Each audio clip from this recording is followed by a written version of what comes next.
जनक ने रंग भूमि में आकर के घोषणा की है कि जो भी देश विदेश के राजागण पधारे हुए हैं वो इस वेदिका पर रखे हुए अजगव धनुष को उठाएंगे और जो भी इस धनुष को उठा करके उस पर प्रत्यंचा चढ़ा देगा हमारी बेटी सीता का विवाह उसी के साथ में होगा। जैसे ही देश विदेश के राजाओं ने ये बात सुनी, चले आज देश विदेश के राजागण उस अजगव धनुष को उठाने के लिए प्रमाण मिला है। बड़े बड़े बलधारी राजा पधारे हुए हैं जिनकी भुजाओं में 10-10 हजार हाथियों का बल एक साथ, लेकिन उस धनुष को उठाने के लिए चले हैं पर किसी ने धनुष को उठा नहीं पाया है। सीता के स्वयंवर में बड़े बड़े वीरों ने उस धनुष को उठाने का प्रयास किया लेकिन किसी ने भी धनुष उठा नहीं पाया। लिखा गया गोस्वामी तुलसीदास जी ने रामचरितमानस में चौपाई के माध्यम से लिखा भी कि भूप सहेस दस एक ही बार लगे उठावनी तरही नटारा।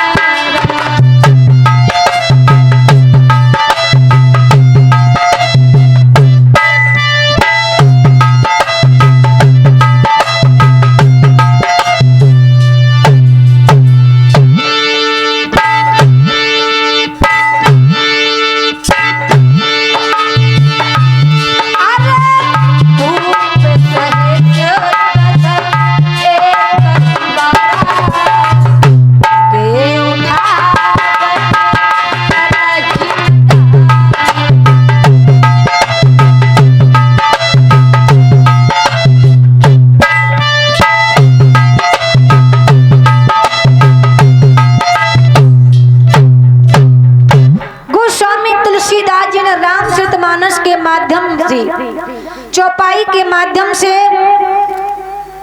प्रमाणित किया क्या भूप सहेस दस कई बारा लगे उठावन तरही नटारा। यानी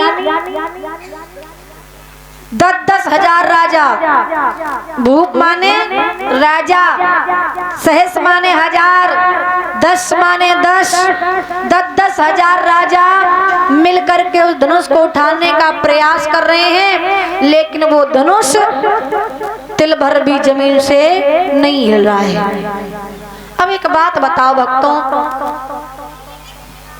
गोस्वामी तुलसीदास जी ने रामचरितमानस में लिखा कि भूप सहस दस एक ही बार, यानी 10-10 हजार राजा मिलकर के उस धनुष को उठा रहे हैं पर धनुष नहीं उठ रहा है, पर धनुष नहीं उठ रहा है। अब एक बात बताओ, जब 10-10 हजार राजा मिलके धनुष को उठाएंगे तो 10 हजार राजाओं के भुजाएं कितनी हो गई? प्रत्येक राजा के पास में 2 भुजाएं हैं और 10 हजार राजाओं की कितनी भुजाएं हो गई? 20 हजार। तो 20 हजार भुजाएं एक साथ धनुष को उठा रही हैं तो कितना भारी धनुष हो, यहाँ तक हो रही तक है तो लंबो हुई है फिर 2-4-6 बीघा में तो हुई है फिर है। हाँ भाई, जब 20 हजार भुजाएं उठा रही हैं एक साथ धनुष को तो काफी लंबा चौड़ा धनुष होगा 2-4 बीघे में, एकड़ में।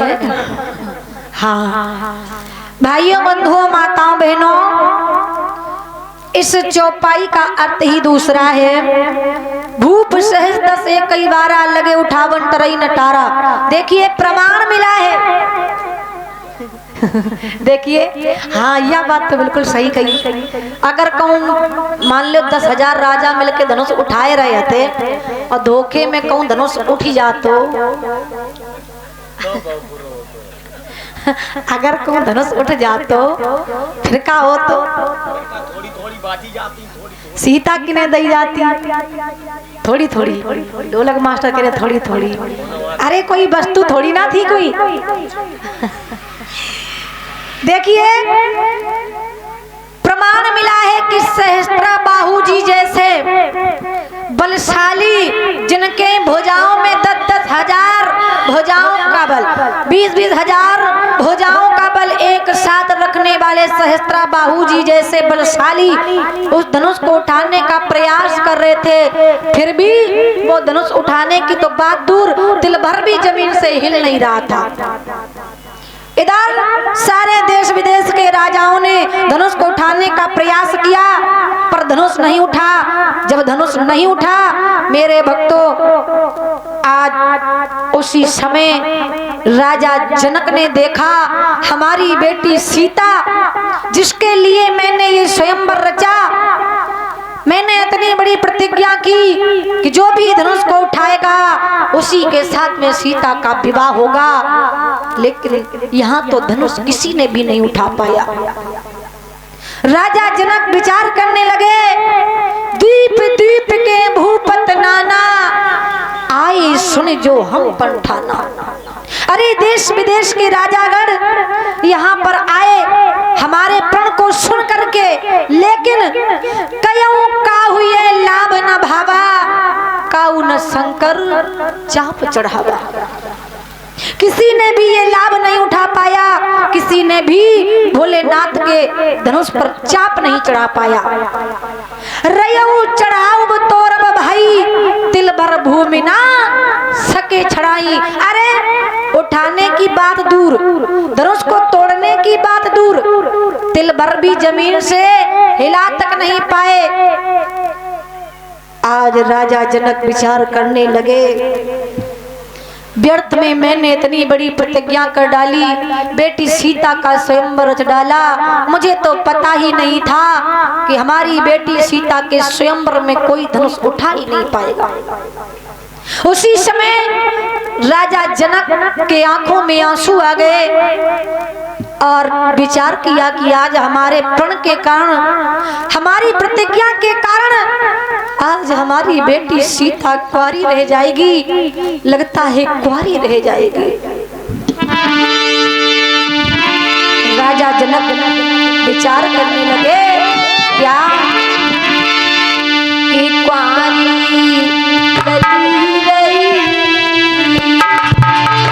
विचार किया राजा जनक ने कि कुंवारी लली रही,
समय मैंने इतनी बड़ी प्रतिज्ञा कर डाली, बेटी सीता का स्वयंवर रच डाला, और आज मेरे कारण हमारी बेटी सीता कुंवारी रह गई, सीता कुंवारी रह गई। इतना कहकर के राजा जनक के आंखों से आंसू की धार लग गई। राजा जनक रोने लगे।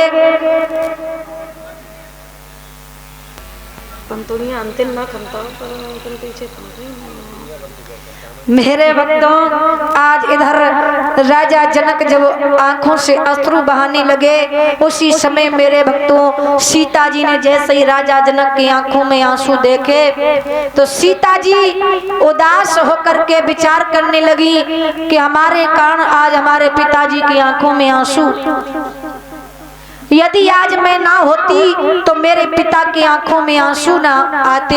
एक बात और बताएं, संसार में एक बाप के आंखों में आंसू कब आते हैं? एक बाप कभी नहीं रोता है। कब रोता है? जब बेटी की विदाई होती है। जब बेटी की विदाई होती है तो चाहे कितना भी कठोर बाप क्यों ना हो, लेकिन उसकी आंखों से आंसू आ ही जाते हैं। प्रसाद दे दो, प्रसाद प्रसाद ले लो भैया। कितना ही कठोर बाप क्यों ना हो, लेकिन विदाई के समय, बिटिया की विदाई के समय उसके आंखों से आंसू आ ही जाते हैं। इधर सीता जी ने विचार किया कि आज मेरे कारण हमारे पिता की आंखों में आंसू। एक बात का और ध्यान रखना भक्तों, संसार का हर पिता ये चाहता है, संसार का हर ये पिता चाहता है कि हमारी बेटी का विवाह अच्छे घर में हो, और जितनी सामर्थ्य उसकी होगी, पिता की जितनी सामर्थ्य होगी, उससे बढ़कर के अपनी बेटी को दान देने के लिए विचार करता है। जितना उसके बस में होता है, जितना उसके पास में होता है, उससे दूना अपनी बेटी को दान में देता है। और वही बेटी के ससुराल वाले बेटी को जब ताना मारते हैं कि तेरे बाप ने दिया ही क्या है, तेरे बाप ने दिया ही क्या है, तू लेकर के ही क्या आई है, तो उस बेटी के हृदय से पूछो और बेटी के पिता के दिल से पूछो, उससे कितना बड़ा धक्का लगता है। जब बेटी ससुराल में सताई जाती है तो सबसे ज्यादा कष्ट बेटी के पिता को होता है। मेरे भाइयों, बंधुओं, माताओं, बहनों, पराई बिटिया को, ये हमारे भैया बलराम सिंह राजपूत गढ़े कपरवा निवासी 101 रुपए का दान भगवान के चरणों में भेंट कर रहे हैं। भगवान सदैव कल्याण करें, ईश्वर भंडार भरा रखें। बोलिए गोविंद भगवान की। पराई बेटी को अपनी बेटी की तरह अगर सम्मान दोगे तो तुम्हारी बेटी को भी कोई सम्मान देगा। कभी भी बहू पर अत्याचार नहीं करना चाहिए। भक्तों, घर में बहू आए तो उसे बेटी के रूप में देखना चाहिए। घर में अगर बहू आए तो उसे बेटी के रूप में देखना चाहिए। घर नहीं बल्कि स्वर्ग बन जाएगा। लेकिन आजकल हमने देखा है लोग बहू को बेटी नहीं बल्कि बहू की नजर से ही देखते हैं, तभी तो घर नहीं नर्क के समान घर रहता है। इसलिए कहना है सभी भक्तों से कि कभी भी अपनी बहू को बहू की नजर से नहीं बल्कि बेटी की नजर से देखो, घर में कभी कलह हो ही नहीं सकती है।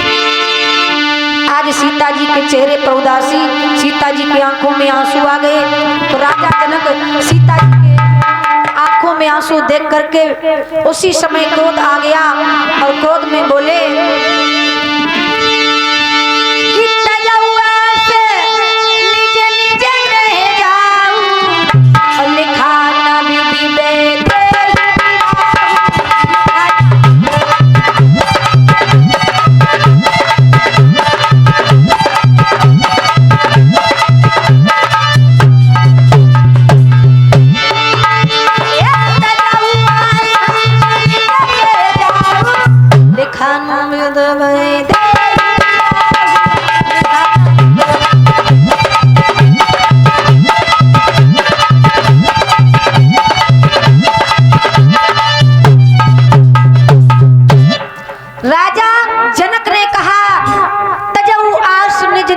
जाहू, लिखा न विद वैदेही विवाहू। अरे देश विदेश के राजागण जो आप हमारी प्रतिज्ञा को सुन करके यहाँ पर आए हैं, सीता के स्वयंवर में आए हैं, अब वो आस को त्याग दीजिए और ये मंचावलियां छोड़ दीजिए, अपने अपने घरों को चले जाइए। क्यों? क्योंकि हमारी बेटी सीता के भाग्य में विवाह लिखा ही नहीं है, विवाह लिखा ही नहीं है, चले जाओ।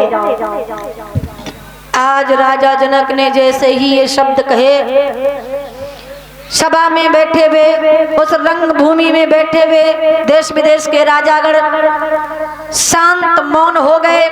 किसी के मुख से कोई शब्द नहीं निकला, सन्नाटा छा गया रंग भूमि में। लेकिन उसी समय मेरे भक्तों, राजा जनक ने एक बात और कह डाली। क्या? अब मैंने समझ लिया, देख लिया, जान लिया। क्या? राजा जनक बोले, अब समझ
लिया मुनि पुरखों की संतानों में तासीर नहीं। हम खुले द्वार से कहते हैं प्रथम पर कोई वीर नहीं, पृथ्वी पर कोई वीर नहीं। छोड़ दो ये मंचावलियां, चले जाओ अपने अपने घरों को। हमारी बेटी सीता के विवाह में, सीता के भाग्य में विवाह लिखा ही नहीं है, विवाह लिखा ही नहीं है।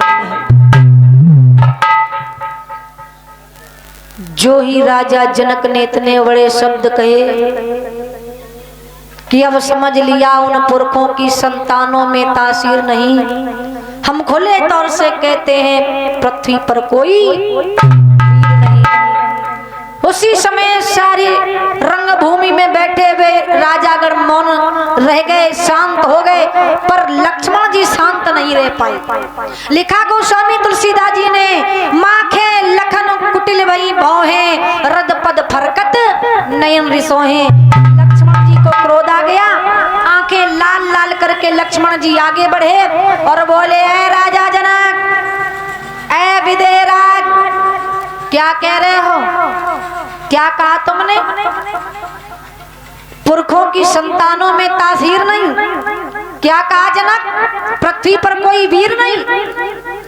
लक्ष्मण जी बोले, ऐ राजा जनक सुनो, वीरों से अभी तुम्हारा पाला ही कहाँ पड़ा है, और वीर तुमने देखे ही कहाँ है। लक्ष्मण जी बोले, ऐ राजा जनक, कि बोले यो पैतना महानाथ, पुरुषों में तासीर नहीं। क्या कहा जनक? फिर से बोलो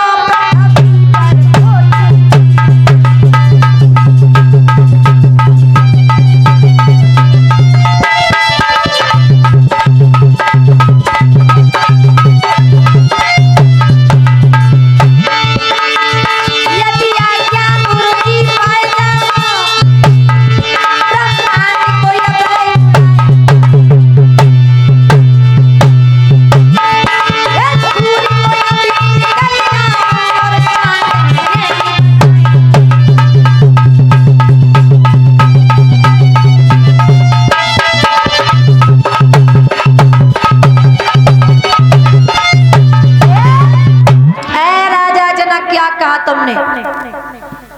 पुरुषों की संतानों में तासीर नहीं। क्या कहा जनक, फिर से बोलो, पृथ्वी पर कोई वीर नहीं। ऐ राजा जनक, यदि आज्ञा गुरु की पा जाऊं, यदि आज्ञा गुरु की पा जाऊं, ब्रह्मांड को अभी उड़ा डालूं, सूर्य को निगल जाऊं और चांद की गेंद बना डालूं। बात करते हो इस धनुष की, इस धनुष को तो तिनके के समान फूंक से उड़ा दूं। ऐ राजा जनक, कांचे घट चिमटारों फोरी।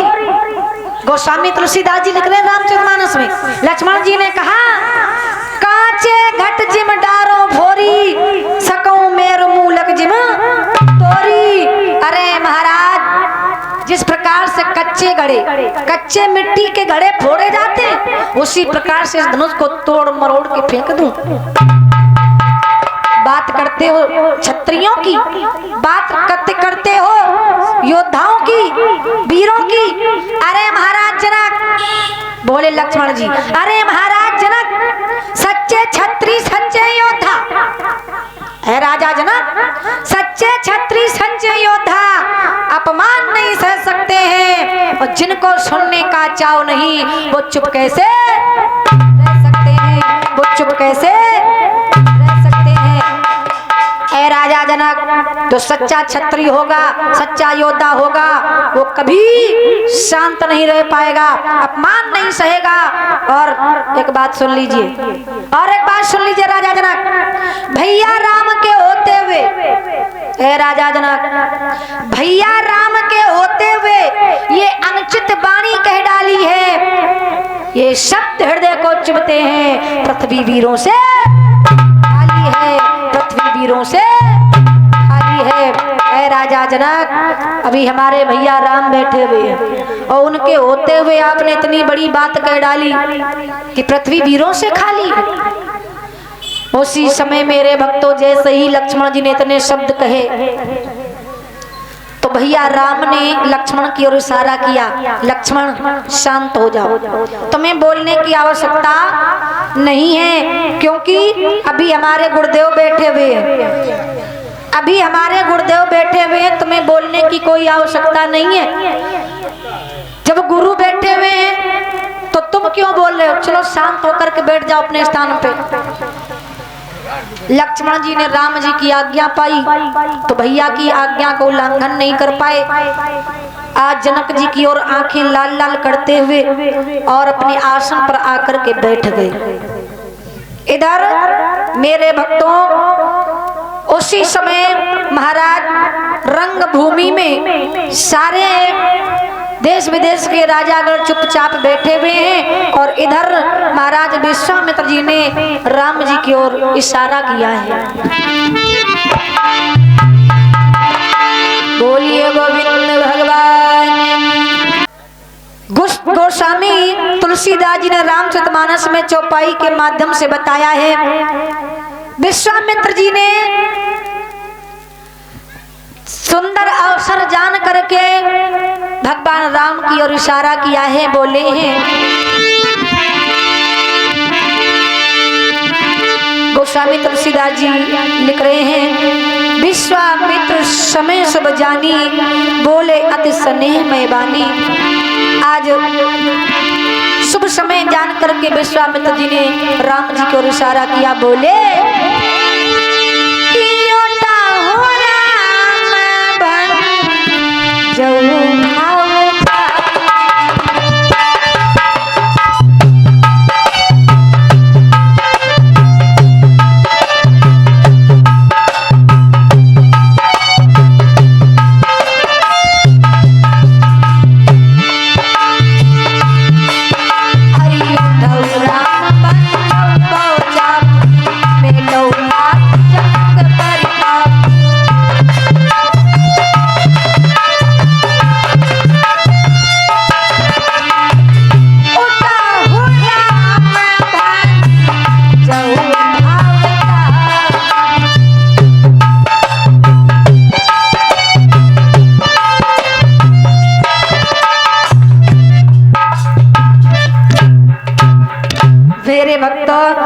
विश्वामित्र जी ने इशारा किया है राम जी की ओर, उठो राम उठ करके धनुष को उठाओ, उसकी चाप को चढ़ाओ और राजा जनक के मन के संताप को हरण करो। उसी समय भगवान राम उठे, विश्वामित्र जी की आज्ञा पा करके चले, जाकर के पहुंचे धनुष के पास में। जैसे ही धनुष के पास में पहुंचे तो भगवान राम आज धनुष के पास जाकर के विश्वामित्र जी के कहने पर भगवान राम धनुष के पास में पहुंचे। गोस्वामी तुलसीदास जी ने फिर से चौपाई लिख दी। क्या लिखा कि गुरहि प्रणाम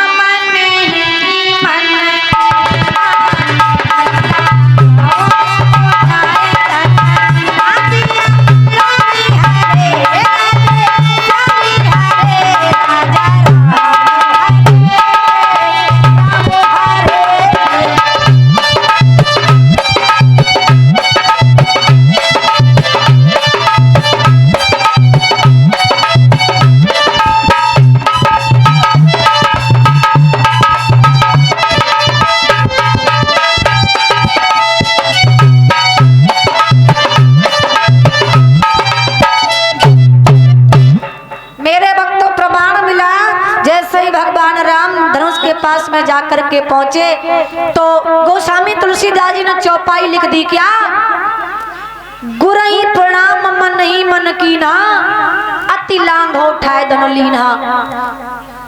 धनुष के पास जाकर के भगवान राम ने गुरु को मन में प्रणाम किया, अपने गुरु को मन में प्रणाम किया।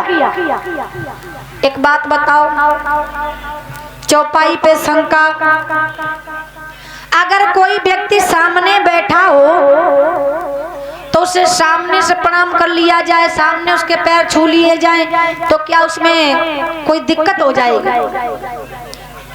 जब गुरु जी सामने बैठे थे, विश्वामित्र जी सामने थे, तो भगवान राम जी ने जाकर के धनुष के पास गुरु को मन में प्रणाम किया। क्यों किया? सामने से हाथ जोड़ के प्रणाम कर लेते, क्या दिक्कत हो जाती? राम ने विश्वामित्र जी को सामने से प्रणाम क्यों नहीं किया, मन में क्यों प्रणाम किया?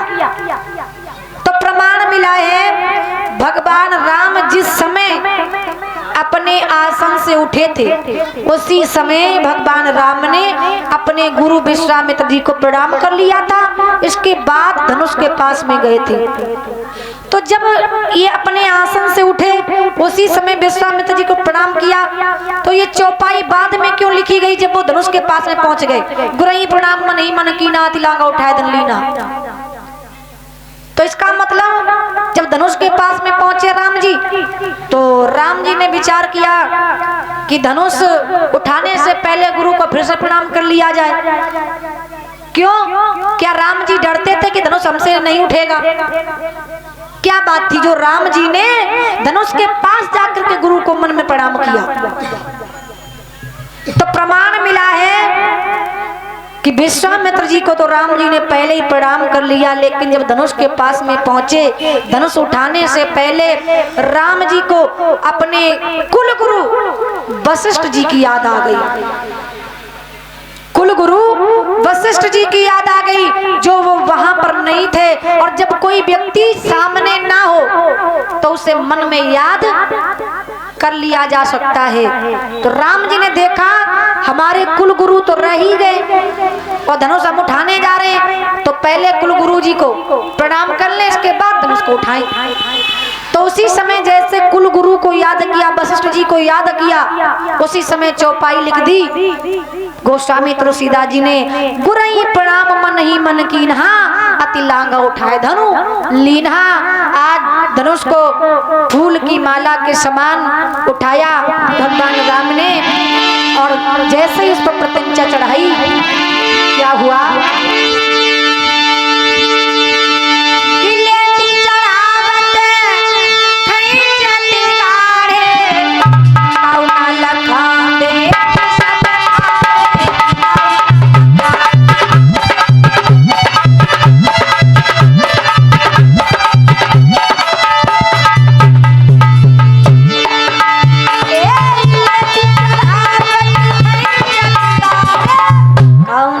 गाँव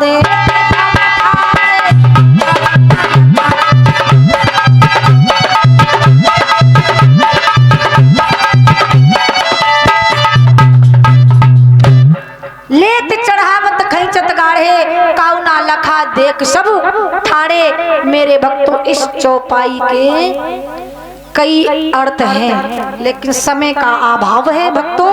कोई भक्त शंका ना करे कि बिटिया ने ये बात सही नहीं बताई। इस चौपाई के कई अर्थ हैं, और अगर रामचरितमानस की किसी भी एक चौपाई को उठा लो, उसका खंडन किया जाए, अगर उसका खंडन किया जाए तो उसके एक नहीं दो नहीं बल्कि अनेक अर्थ निकलेंगे। हाँ, और खंडन करते समय आधा घंटा नहीं 1 घंटा का पूरा दिन लग जाए हैं, लेकिन उसका खंडन नहीं हो पाएगा। तो कोई भक्त शंका ना करे। लेते चढ़ावत खींचत गाढ़े काऊ ना लखा देख सब ठाड़े। हमारे भक्त जानते हैं ये चौपाई का अर्थ महात्मा दधीच की हड्डियों से जुड़ा हुआ है। समय अब कम है। इधर भगवान राम ने धनुष को उठाया और जैसे ही प्रत्यंचा चढ़ाई उसी समय धनुष टूट गया और धनुष से गड़गड़ाहट की आवाज हुई। जैसे ही धनुष टूटा, लोगों की नजर धनुष पर पड़ी। जब देखा धनुष 2 खंडों में जमीन पर पड़ा था।